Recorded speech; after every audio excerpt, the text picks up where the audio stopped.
नमस्कार मित्रमैत्रिणींनो, मी वर्षा कराड आपल्या सर्वांचे स्वागत करते आपल्याच कराड लॉ क्लासेसमध्ये. मित्रांनो, आपण आज असा केरळ हायकोर्टाचं जजमेंट आलेलं आहे, ते आपण पाहणार आहेत. आणि हे जजमेंट तुम्हाला तुमच्या मेन्सच्या दृष्टिकोनातून खूप उपयोगी पडेल, याचा तुम्हाला जजमेंट रायटिंग लिहिताना खूप चांगल्या पद्धतीने वापर करता येईल. तर आपण सुरुवातीला जसं की आपण हेडिंग पाहतोय, Kerala high court flags misuse of POCSO act, ask who will compensate those falsely accused. तर सुरुवातीला या केसचं नाव पाहूया. या केसचं नाव आहे XXX versus state of Kerala.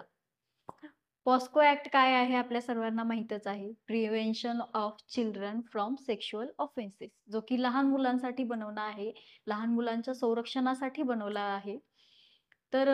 जसं की आपण बाकी दुसरी काही ॲक्ट पाहतो आपले, जसं की डाउरी प्रिव्हेन्शन, त्याचबरोबर डोमेस्टिक व्हायलन्स, रेप या गोष्टीचा जसा मिसयूज केला जातोय, तसंच पॉस्को ॲक्टचा सुद्धा बऱ्याच प्रमाणात मिसयूज केलेला आपल्या समोर येत आहे. आणि सुरुवातीला आपण ही केस पाहूया, की या केसमध्ये नेमकं काय झालेलं आहे. 17 वर्षाची मुलगी आहे, जी मायनर आहे आणि तिने तिच्या 2 भावांवरती रेप आणि सेक्शुअल ऑफेन्सेसवर असं एक केस केलेली आहे.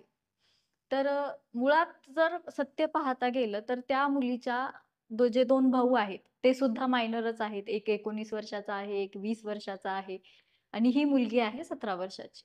तर या 2 भावांना जेव्हा कळालं, की आपल्या बहिणीचा एक बॉयफ्रेंड आहे, तेव्हा त्यांनी ती गोष्ट जाऊन घरी सांगितली. आणि या गोष्टीचा राग भावांवरती काढण्यासाठी त्या मुलीने भावांवरती रेप आणि सेक्शुअल ऑफेन्सेस अशी एक केस केली.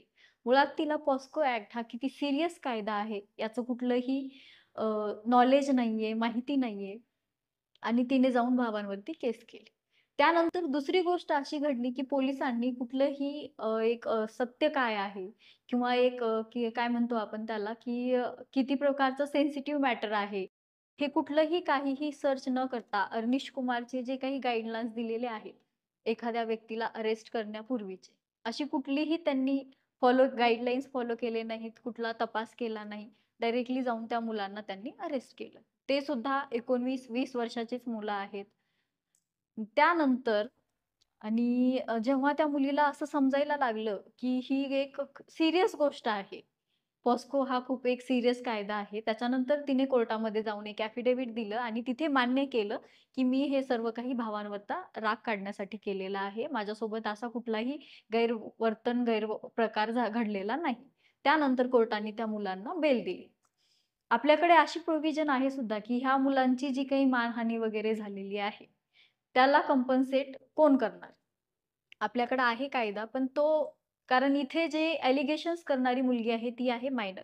तर या बाबतीमध्ये जेव्हा ॲलिगेशन्स करणारा मायनर असतो, तेव्हा तो कंपन्सेशन काय करणार किंवा करणार की नाही, अशी कुठलीही तरतूद आपल्याकडे नाहीये. याच्यावरती ऑनरेबल केरळ हायकोर्टाने हायलाइट केलेलं आहे, की अशा व्यक्तींना कोण कंपन्सेट करणार.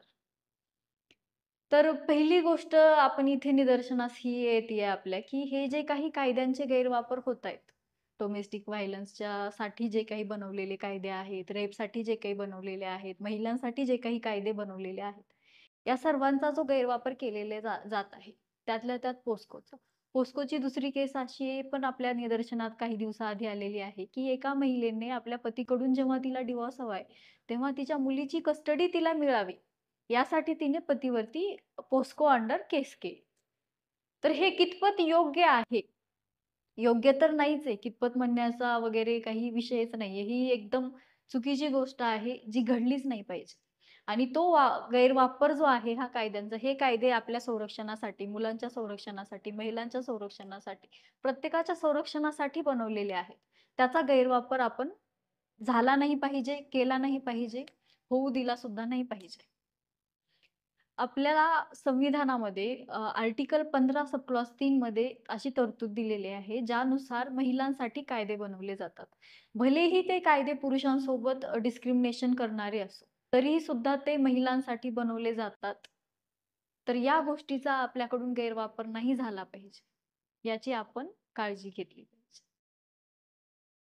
तर मित्रांनो, तुम्हाला हा व्हिडिओ आवडला असेल तर तुम्ही लाईक करा आणि त्याचबरोबर तुम्हाला जर हा महत्त्वाचा वाटत असेल, तर तुमच्या मित्रांसोबत शेअर करा आणि जर तुम्ही आपल्या YouTube चॅनलवरती नवीन असाल, तर आपल्या चॅनलला सबस्क्राईब करा आणि त्याचबरोबर ज्या कोणाला आपल्या क्लासेसची WhatsApp ग्रुप वगैरे जॉइन करायचा असेल, त्यांनी खाली दिलेल्या नंबरवरती मेसेज करा. धन्यवाद.